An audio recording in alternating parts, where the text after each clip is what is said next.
Hi, my name's Ian Wallace. I call myself the Messed Up Counsellor, which is quite an intriguing name.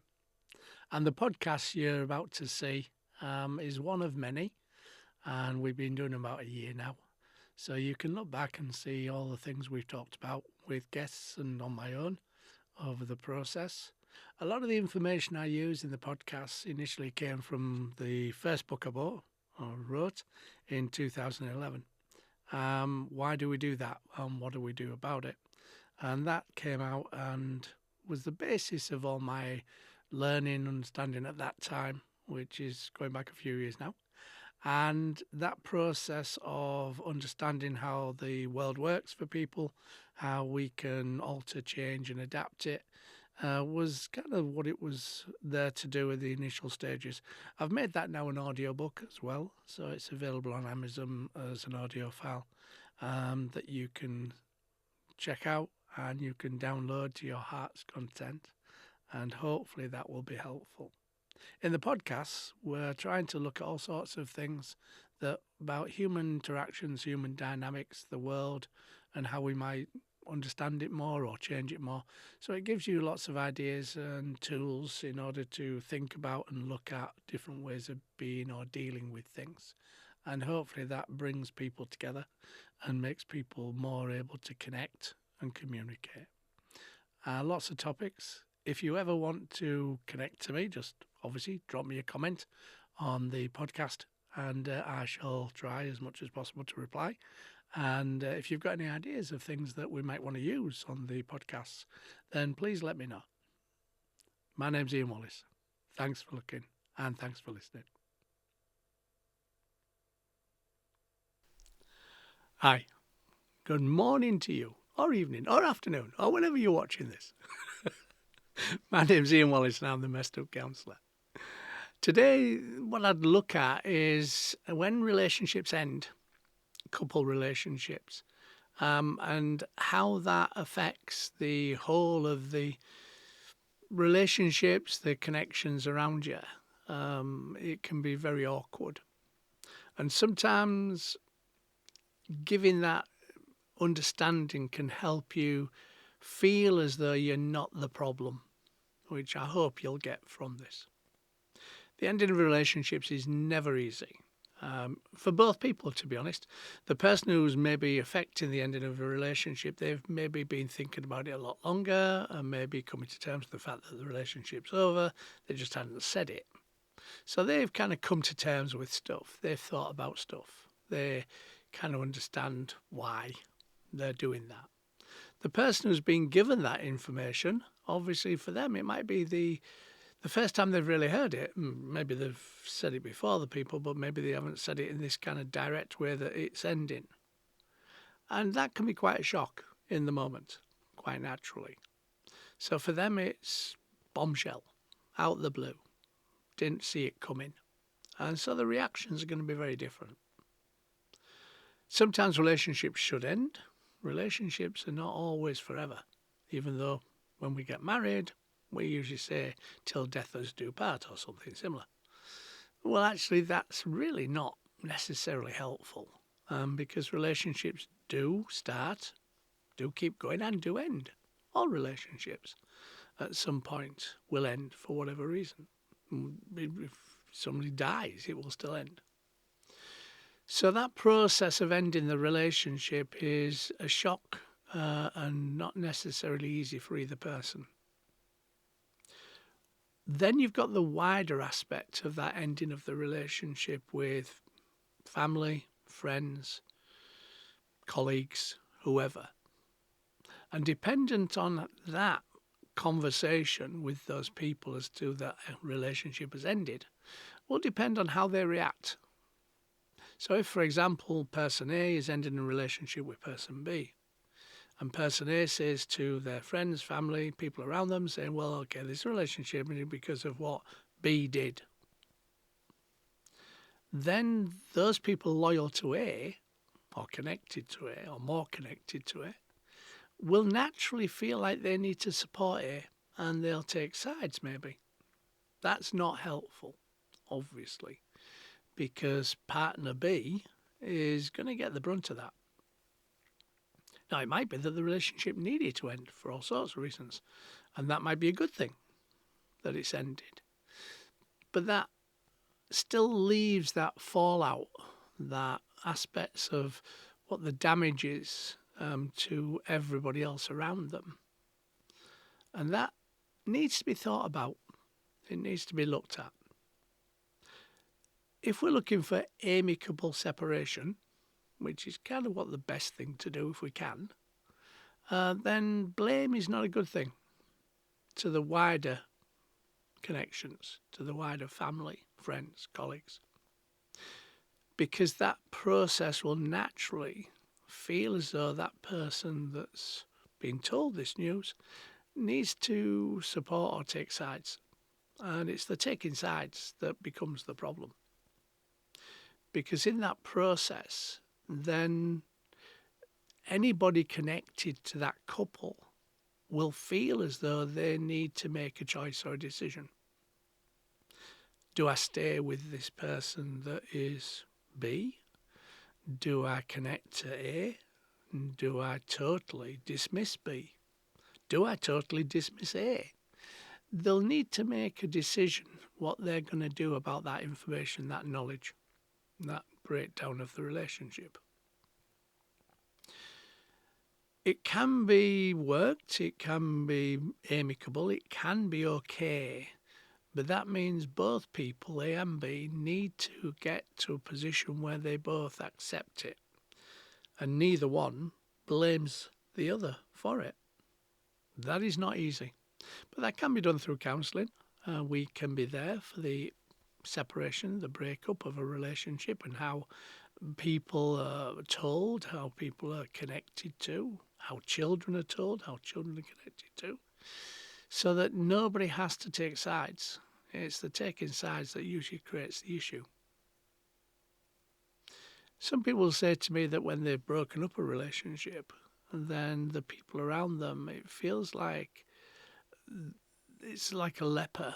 People distance themselves, and some people do, and it's not necessarily an unknown process when people feel uncomfortable around a relationship, A and B, that's broken up.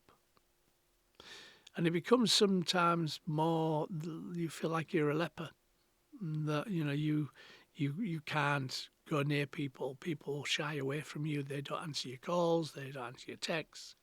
They kind of make their own choice to dismiss you completely. So it can be a really lonely place for both A and B, dependent on the circumstances and situation. And I've thought about this over the years as to why people do that. What is the reason for that kind of dismissing or distancing from each person?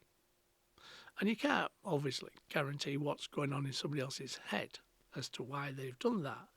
But it seems that there's a corresponding kind of sameness to some aspects that I've seen over the years. That the person A, when they dismiss the relationship, where they end the relationship, they then become single.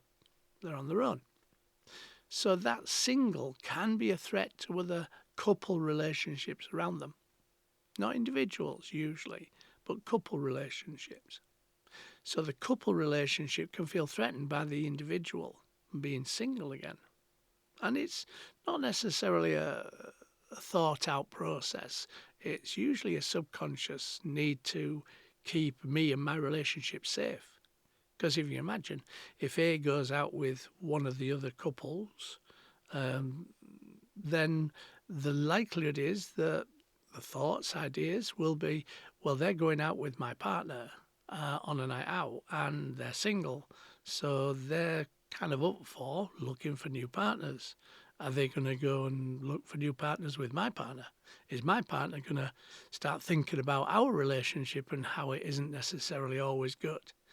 So you can have those things happening that they feel like they can disrupt the relationship that they're connected to. The other thing you can have happening is, well, my partner now could be going out with this person, and they could then become a couple. So you have different things happening that are probably not talked about and probably not shared. And probably, it's a primeval reaction, you know. But it makes the relationship A and B very hard to be amicable because people are going to be asking questions. Why have you ended? What's going on? What did they do?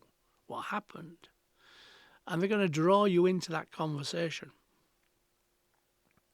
So in an amicable split, then the best way to work that is both of you, A and B, give the same information to everybody. Nobody gets a different story. Nobody gets different reasons. Nobody gets a process.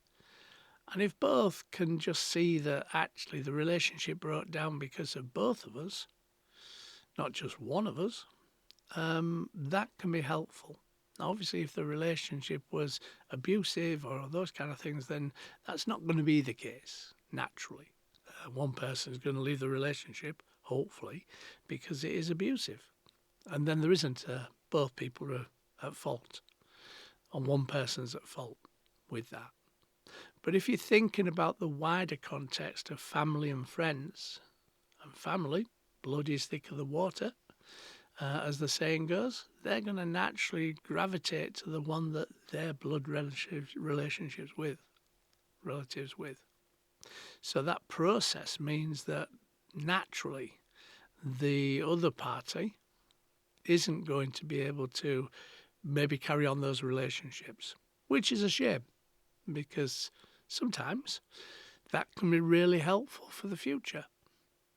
Now, it doesn't always work that it's disruptive. Some people can get it right, but it's not easy when you've got the pain and the suffering of endings of relationships. You've got the loss and the grief, and you've got all those kind of relationship feelings, emotions interacting with you, and licking your wounds, kind of thing. It's not an easy place to be civil and be amicable and be respectful sometimes. And people want to blame. People want to see somebody at fault, usually. Maybe because they don't think about their impact on the relationship. Maybe they don't want to take responsibility for what they did as a process.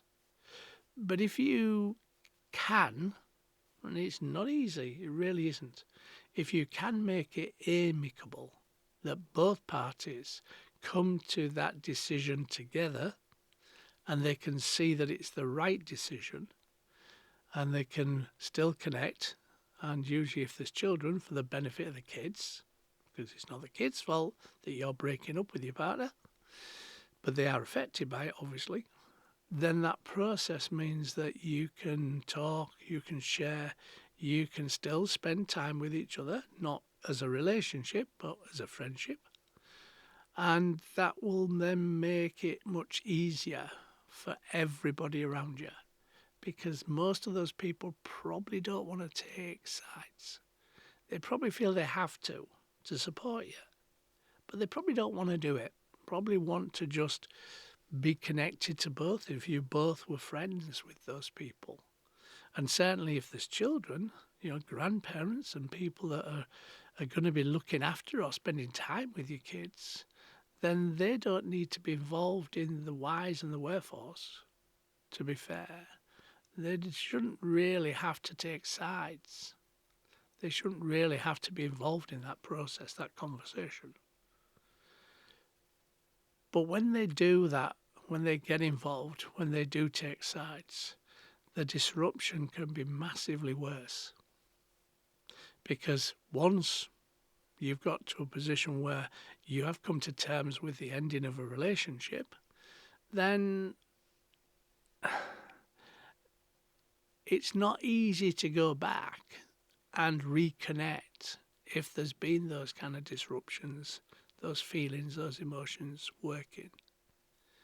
So once you don't connect, once you do keep away from the people, disconnect from the people, then usually those people are lost. and usually for a long time, if not forever. Sometimes they can come back, sometimes you can reconnect in the future, and sometimes that's okay. It's not always a problem. But more often than not, they vote with their feet, and they see as respecting you, they have to distance themselves from the other person. It's a way of coping, I suppose. But you've also got these other things in the background of you're now single and couples no longer want to interact with you because you're a threat to the couple relationship in one way or another. And all those things are really in our DNA in a sense. So we even don't realise we're doing it half the time.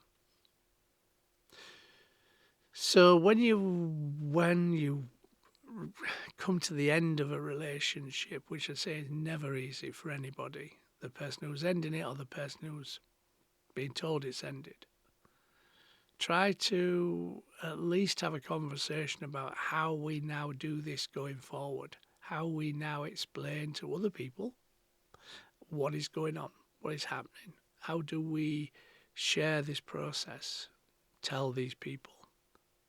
Now, if it's kids, then naturally they see you as mum and dad, or mum and mum, or dad and dad. But they need to not be involved in the process of taking sides or making decisions.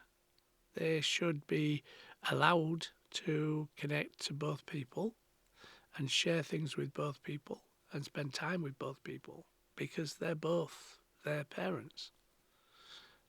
And they shouldn't be affected by this process, these decisions you've made. So when we're doing that in the counselling room, we tend to look at it, the relationship is for the benefit of the kids, not the relationship for the benefit of each other. Because if the kids are the focus and the parents, parental figures, love the kids, which most people generally do, then that's the focus to make their world better, make them feel comfortable and okay with what's going on. So they don't have to take sides, which is the worst thing on the planet, and they don't have to make decisions for the parents. Not easy. Really not easy process. But hopefully, thinking about these things, thinking about what happens and how it's going to affect others around you will help you to kind of make choice and decisions before you get there. Reactionary choice and decisions are not good. They're usually done with emotions and feelings, which sometimes are not easy to understand. So taking them preemptive and trying to work out what we're going to do about this, not what we have to do about this, is easier and looks a lot better for the people around you. Hopefully that's given you some thoughts, ideas, and if you're working with couples as a counsellor, then maybe think about offering that aspect of our work, which is counselling for the benefit of the families and the people around, and looking for connection, communication about an amicable separation so that nobody has to take sides. It's usually taking sides that is the destructive bit. Hopefully that made sense and was interesting. Not an easy subject and not an easy topic.